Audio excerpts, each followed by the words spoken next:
The little girl said, "Sir, my mom didn't come home last night." The rancher followed her into the snow. The winter had settled early that year. It came quiet, without ceremony, just one morning where the pasture grass lay stiff and silvered, and the wind carried a bite that went straight through wool and bone. Snow followed soon after, not the soft kind children prayed for, but the heavy, dragging kind that swallowed fences and erased roads and made every sound feel farther away than it should have been. Eli Mercer had lived on the north edge of the valley long enough to know what that kind of winter meant. It meant keeping the stove fed. It meant counting cattle twice. It meant listening harder at night. The ranch sat alone, a dark shape against the white stretch of land, its windows glowing faint amber as dusk bled into evening. Smoke lifted slow from the chimney, curling into a sky the color of old iron. The wind pushed at the barn doors, testing them. The horses shifted, uneasy. Eli tightened the latch with numb fingers. He was a big man, built from years of lifting hay and breaking ice, but winter made everyone smaller. It shrank the world, pressed it inward, made even a grown man feel like a guest in his own life. He turned toward the house just as the light began to fail. That was when he heard it. Not the wind, not the boards, not the animals. A voice, small, thin, almost lost beneath the snow. "Sir?" Eli froze. The word didn't belong out here. His hand tightened around the lantern handle as he turned slowly, eyes cutting through the half-light. The yard lay empty, white and untouched, save for his own boot prints and the shallow grooves of the wind. Then he saw her. She stood just beyond the fence line, near the cottonwood whose branches bowed under the weight of ice. A little girl, no more than 8, maybe 9, too small for the cold, wrapped in a coat that had once belonged to someone else, sleeves hanging past her hands, buttons mismatched, one missing entirely. Her boots were soaked through. Snow clung to the hem of her dress. She wasn't crying. That was the part that unsettled him most. Her face was pale, lips blue at the edges, dark hair plastered to her cheeks. She stood straight, like she'd practiced being brave all the way there. Eli stepped forward, careful not to startle her. "Evening," he said, voice low. "You lost?" She shook her head once. "No." She swallowed, breath fogging the air. "Sir," she said again, quieter now, like the word weighed something. "My mom didn't come home last night." The lantern flickered. Eli felt something shift in his chest, an old, familiar ache, sharp as frost.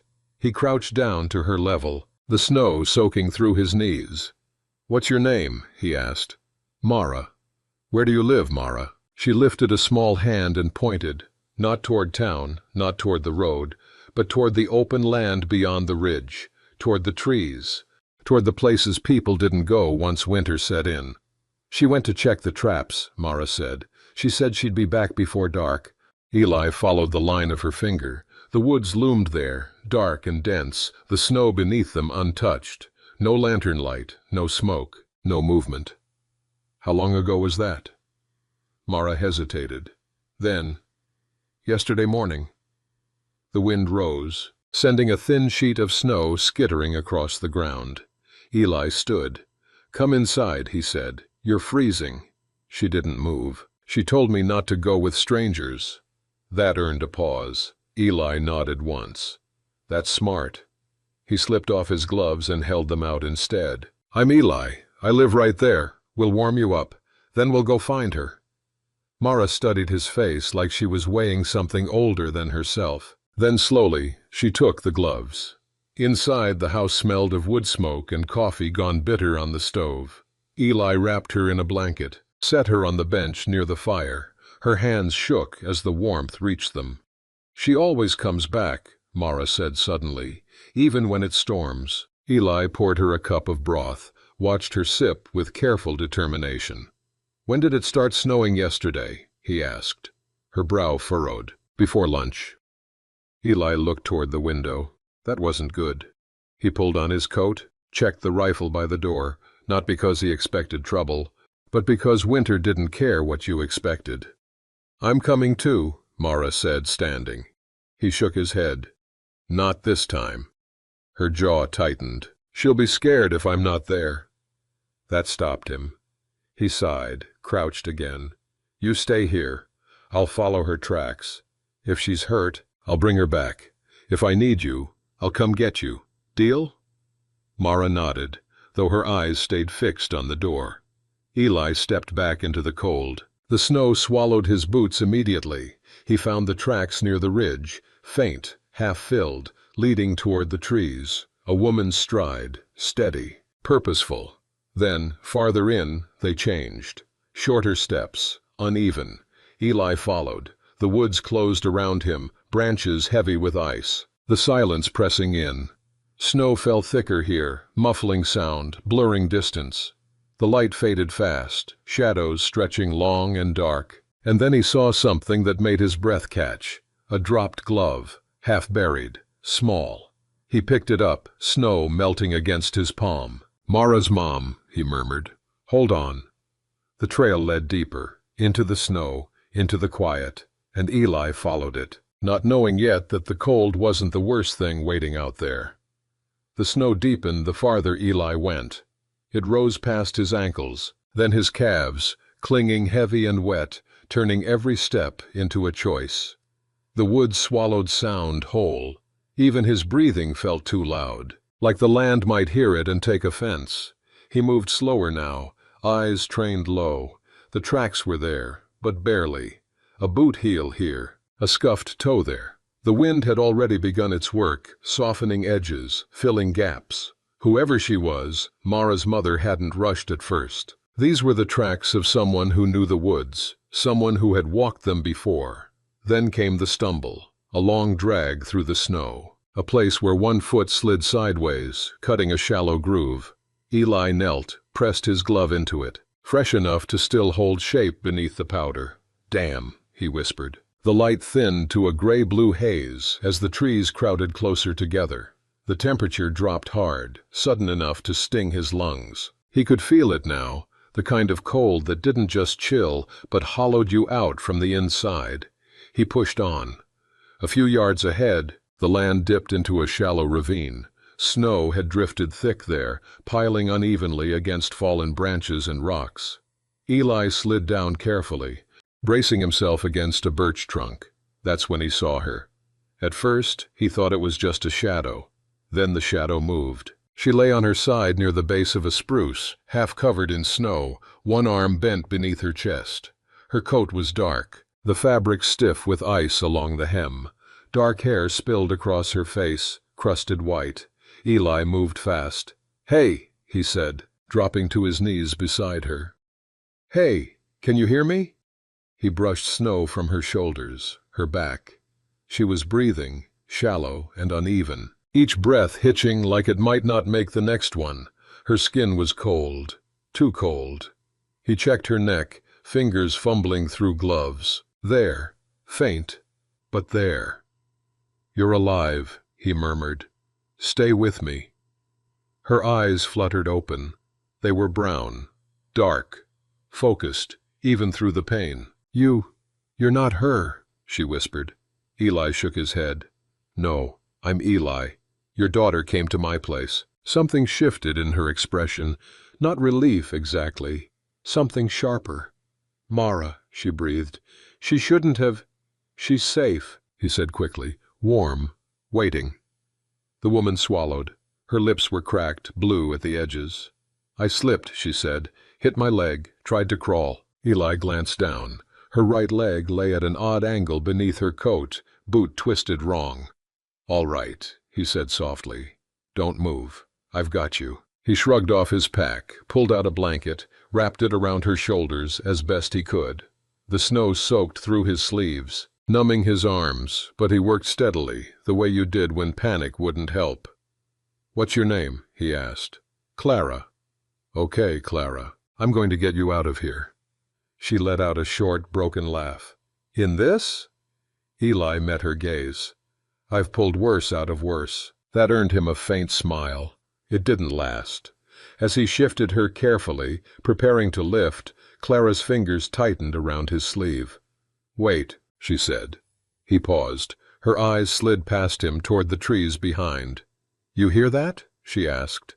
Eli stilled. At first, nothing. Then, something faint. A crunch.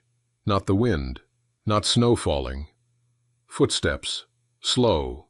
Deliberate. Eli felt the hair on his neck rise. "How long have you been out here?" he asked quietly. "Since before dark," Clara said. I thought someone followed me. I wasn't sure." The crunch came again, closer this time. Eli eased Clara back against the tree, lifted his rifle just enough to have it ready. "Clara," he whispered, "I need you to stay very still." A shape moved between the trees, then another. Men, 2 of them, heavy coats, hats pulled low, rifles slung careless, like they weren't worried about needing them fast. Eli's jaw tightened. "Evenin'," one of them called out, voice carrying easy through the cold. "Funny place for a nap."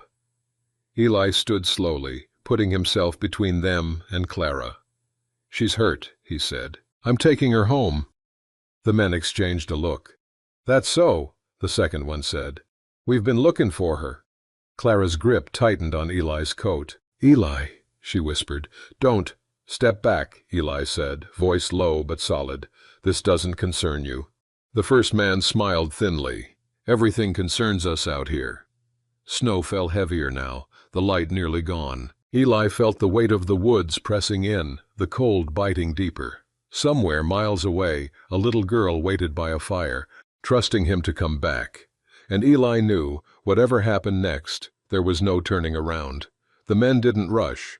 That was what unsettled Eli most. They stood there among the trees, like they belonged to the cold, boots planted, shoulders loose, breath barely visible. The kind of men who weren't afraid of winter because winter had never taken anything from them they cared about. The taller one stepped forward, crunching snow under heel. "Name's Harlan," he said. "This here's Boone. We're just making sure folks get home safe." Eli didn't lower the rifle. "She's coming with me," he said. "Now." Harlan's eyes flicked past him, to Clara, pale against the tree, her face drawn tight with pain and fear. "Funny," Harlan said lightly. "She didn't seem in much of a hurry earlier." Clara sucked in a breath. "I told you," she said, voice shaking but loud enough. "I don't owe you anything." Boone chuckled, a dry sound. "That ain't how it works, miss." The wind pushed harder through the branches, shaking loose clumps of snow that fell between them like punctuation marks. Eli shifted his stance, feet firming in the drift. "Last warning." Harlan sighed, like a man disappointed by weather. "You really want trouble out here, in the dark, in this cold?" Eli thought of Mara. Thought of her standing in his kitchen, hands wrapped around a warm cup, trusting him. "Yes," he said, "if that's what it takes." The silence stretched. Then Boone moved. Too fast. Eli fired. The shot cracked through the woods, sharp and violent. Snow exploded off a tree trunk inches from Boone's shoulder. He cursed, stumbled back. Harlan swore. "Damn it!" Eli didn't wait. He slung the rifle, dropped to Clara's side. "Can you hold on?" he asked. She nodded once, teeth chattering. He hooked one arm under her shoulders, the other beneath her knees, lifting with a grunt. Pain flared through his back, but he ignored it, turned, pushed uphill through the ravine. Another shot rang out. The bark of a tree shattered near his head. "Eli!" Clara cried. "Hold on!" he shouted back. The snow fought him, dragging, grabbing at his boots like hands. His breath burned, lungs screaming, muscles shaking with effort. Behind them the men shouted, boots crashing through brush.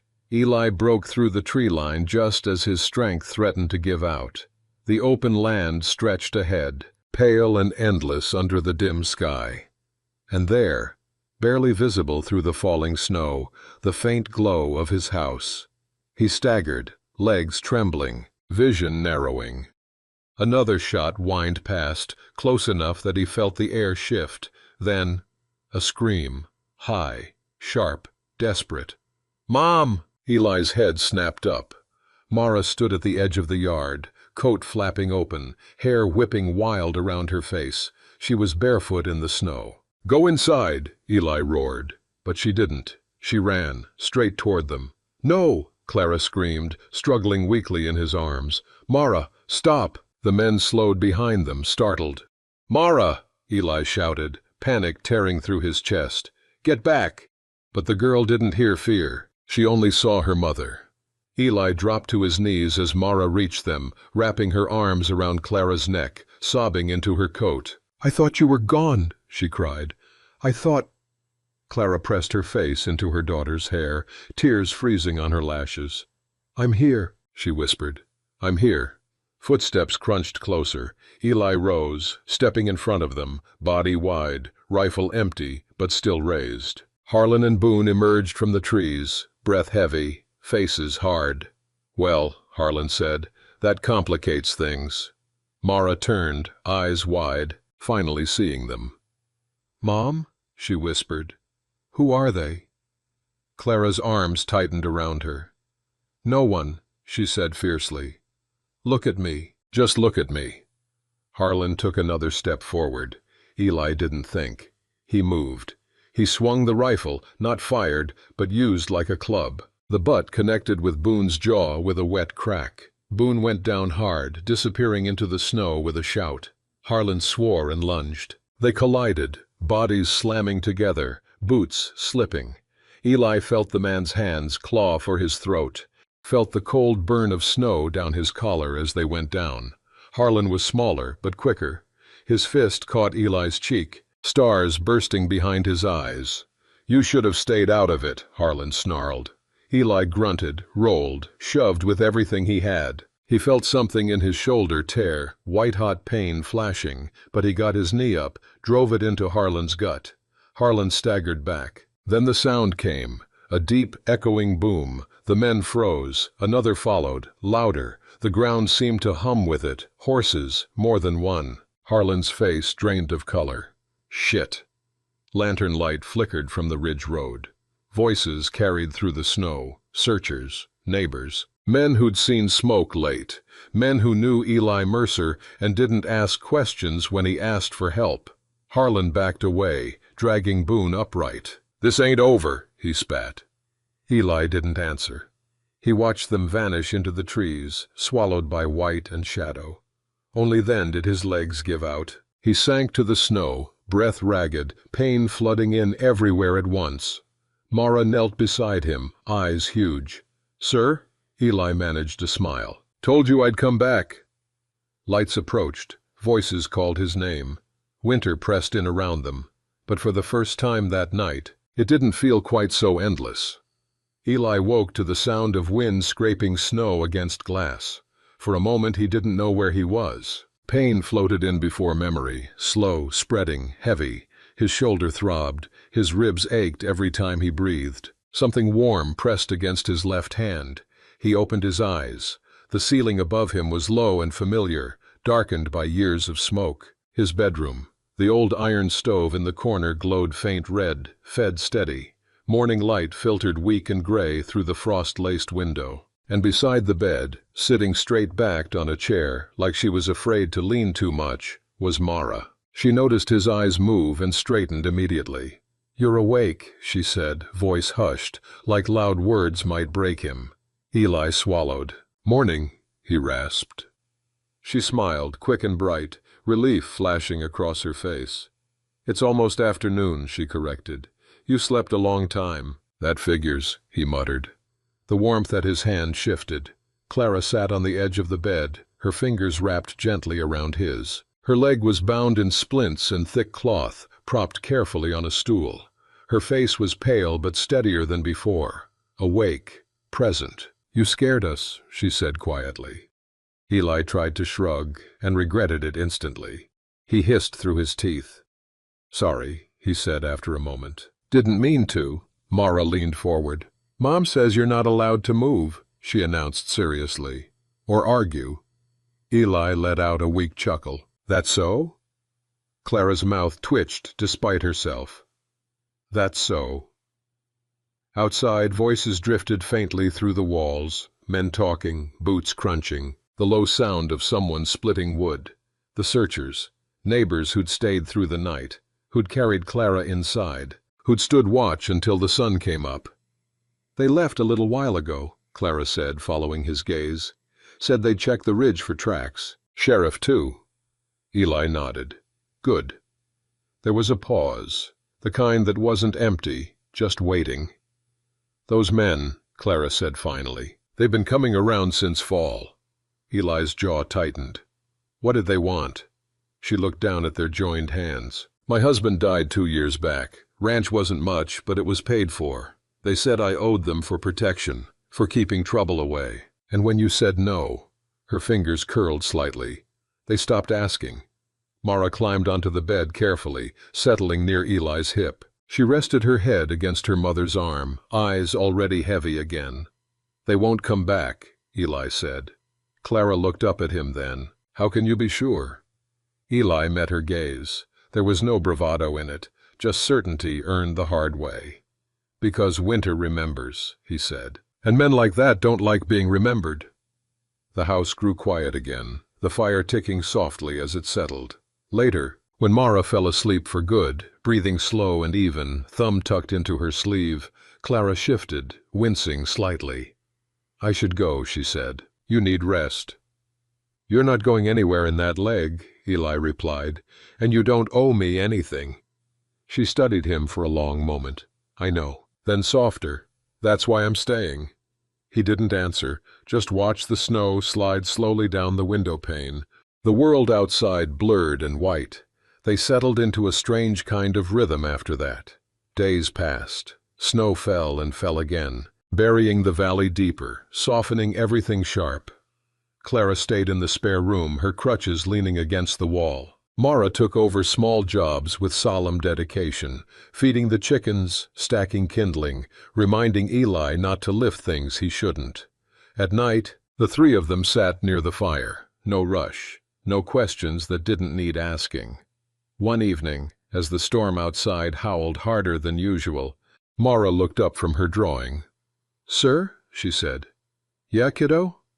Are you lonely? The question landed gently, but it landed. Eli considered it. I was, he said finally. Mara nodded, satisfied. Okay? Clara smiled into her mug, eyes shining in the firelight. Another night, Clara spoke when the wind was loud enough to cover hesitation. I can't stay forever, she said. Eli poked at the fire, sparks lifting briefly before vanishing. I know. I don't know what comes next, she admitted. Everything feels thin, like ice you don't trust. He glanced at her then, really looked. Then stay until it thickens, he said. No clock on it. Her breath caught, just slightly. Winter stretched on.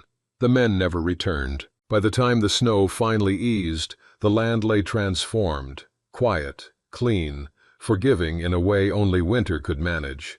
The air softened. The days lengthened. On a pale morning when the sky finally broke blue, Eli stood on the porch, shoulders still stiff but healing, watching Mara build something crooked and ambitious out of packed snow. Clara joined him, crutch resting easy at her side. Spring's coming, she said. Eventually, he agreed. She hesitated, then spoke. Mara asked me last night if this was home.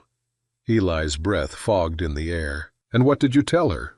Clara looked at the ranch, the barn standing stubborn and straight, the fence lines re-emerging from the white, the smoke lifting steady from the chimney. I told her, she said, that home is the place someone comes looking for you when you don't come back. Eli nodded once. Mara ran toward them then, cheeks flushed, laughing about something that didn't need explaining. Winter still lingered at the edges, but it no longer owned the valley, and none of them stood alone in it anymore. The last of winter did not leave all at once. It loosened its grip slowly, like a tired hand reluctant to let go. The nights still came sharp and cold, the mornings edged with frost, but the snow no longer fell with the same certainty. It melted instead, quietly, unevenly, revealing the bones of the land beneath. Fence posts re-emerged. Paths remembered their shape. The valley began to breathe again. Eli felt it in his shoulder first. The ache dulled from a constant burn to a low reminder, still there, but no longer demanding attention. He could lift a bucket again, could split kindling without bracing himself afterward. Each small return felt like a promise the body made when it decided to stay. Clara healed slower. Her leg knitted the way bones always did, patiently, stubbornly. But the fear lingered longer than the pain. Eli noticed it in the way she paused before stepping outside, in how her eyes tracked the tree line even on clear days. Winter had taught her a lesson it didn't hurry to unteach. Mara bloomed. She ran the yard like it belonged to her, boots thudding, laughter scattering birds. She talked to the animals as if they were old friends, informed the horses of daily plans, told the chickens secrets they pretended not to hear.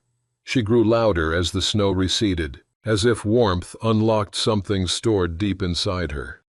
One afternoon, while Eli repaired a fence line, Mara sat nearby, carving shapes into the dirt with a stick. "Sir," she said suddenly. Eli wiped sweat from his brow. "Yeah? If Mom stays," she began carefully, "would that be okay?" Eli stilled. He didn't look at her right away. He finished setting the post, tamped the earth firm around it, then turned. "I don't see why it wouldn't be," he said. Mara nodded, accepting this as fact. "Good." She returned to her drawing. That evening, Clara stood at the sink washing dishes, her movements slower than before, but steadier. Eli dried, stacking plates with quiet efficiency. "Mara asked me something today," she said. "So she did me," Eli replied. Their eyes met briefly. Something unspoken passed between them, not expectation, not fear, just recognition. "I don't want to be a burden," Clara said after a moment. Eli set the towel down. "You're not. You've already done more than—" He interrupted gently. "Clara." She looked up. "This house has been quiet a long time," he said. "Too quiet. It's not meant for that." Her breath hitched, almost imperceptible. Outside, the wind shifted, carrying the scent of wet earth and pine. Weeks passed. The men never returned. Word came through town that Boone had left the valley. Harlan, they said, had taken work far south where names didn't follow so closely. The sheriff stopped by once, nodded at the state of the place, said little else. Spring edged closer. The first shoots pushed through the softened ground, green and fragile, but determined. Eli watched them with a strange reverence, like proof that the world still knew how to begin again. One night, when the house was quiet and Mara slept curled like a cat under too many blankets, Clara joined Eli on the porch. The sky stretched wide above them, stars sharp and cold, but no longer cruel. "I think I'm afraid to leave," she admitted. Eli leaned against the railing, breath fogging the air. "That's all right." She studied him. "You're not afraid?" He considered the question honestly. "I am," he said, "but not of this." She laughed softly, the sound small but real. They didn't touch. They didn't need to. The understanding settled between them the way snow once had, covering old scars, softening hard edges. The day Mara's boots finally stayed dry, she declared winter officially over. "You hear that?" she said, stomping proudly across the yard. "No squish." Eli smiled from the barn door. That night, Clara unpacked the last of her things. There weren't many, just clothes worn thin, a few books, a photograph folded too many times. She placed it carefully on the mantel. A man stood beside her in the image, arms slung around her shoulders, Mara perched on his hip. Eli paused beside her. "You don't have to—" "I want to, Aunt," she said. He nodded. Later, after the lamps were low and the house settled, Clara stood in the doorway to Eli's room. "I don't know what comes next," she said quietly. Eli sat on the edge of the bed, boots off, posture open. "Neither do I." She took a breath. "But I know I don't want to face it alone." Eli rose slowly, carefully, like any sudden movement might break the moment. "You won't," he said. Spring arrived without ceremony. The valley woke up green and gold, the river running full and fast. The barn doors stayed open now, windows too. Laughter carried farther. One morning, Mara burst into the kitchen holding a crooked wreath of wildflowers. "For us," she announced. Clara hugged her. Eli pretended not to blink too hard. They planted a small garden behind the house, nothing fancy, just enough. Eli taught Mara how to tell weeds from food. Clara taught her patience. Life settled, not into perfection, but into rhythm. And one evening, long after the snow had gone and the past had loosened its hold, Eli stood at the edge of the property, watching the sun dip low behind the trees. Clara joined him, slipping her hand into his. "Home," she said, not as a question, but as a statement. Eli squeezed her fingers once. "Yes," he said. Behind them, Mara laughed at something small and wonderful. Winter was only a memory now, but it had done its work. It had brought them together, and it had let them stay.